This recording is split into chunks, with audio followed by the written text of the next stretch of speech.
Cut then update. Sa post ng unang hirit, may magbabalik bukas sa unang hirit. Yan, guest pa nga ang cut then bukas sa unang hirit.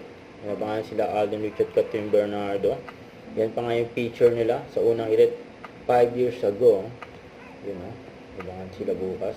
Ito post pa nga ni Senyor, sabi, "Congrats Joe, hindi na TNT, may visa na." Sabi naman ng ABS-CBN, "Di mo sure, check natin this November." Yan, cute pa nga ng picture ng captain, ha? Yung kagabi. Ayun pa nga, sila ka, Train Alden. Let's make that happen. Direct copy. Hello, love again. Parang panaginip, hindi po kami, well, ako po, and kaming lahat po, hindi po kami makapaniwala na finally it's happening. It's happening this year.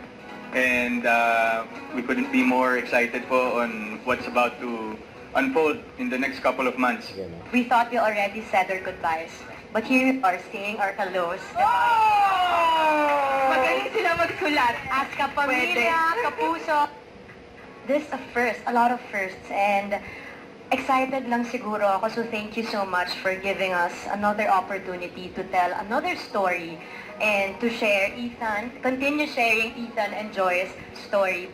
Aware kayo that your fans are requesting na mag-sequel? Yan pa yung mga interview kila Alden at Catherine. Of course, marami rin sa mga yung mga supporters namin, I'm sure si Captain, and the support, yung mga fans ng film, the actual film, really wants to know what happens next.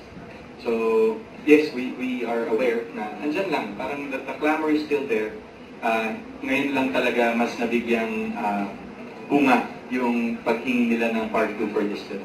I think we're pretty aware na, Yan pa yung mga you video. know, people have been asking, may part 2 ba, kailan? Even our friends, our families, lahat sila.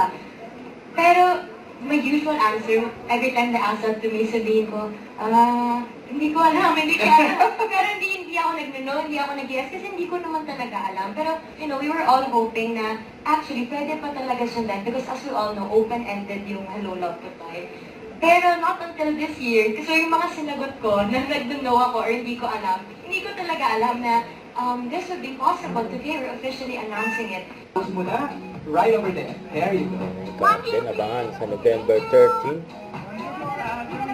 In cinemas. Huwag kalimutan mag-subscribe, click ang notification bell para more update po ang third action vlog. Bye guys, thank you for watching.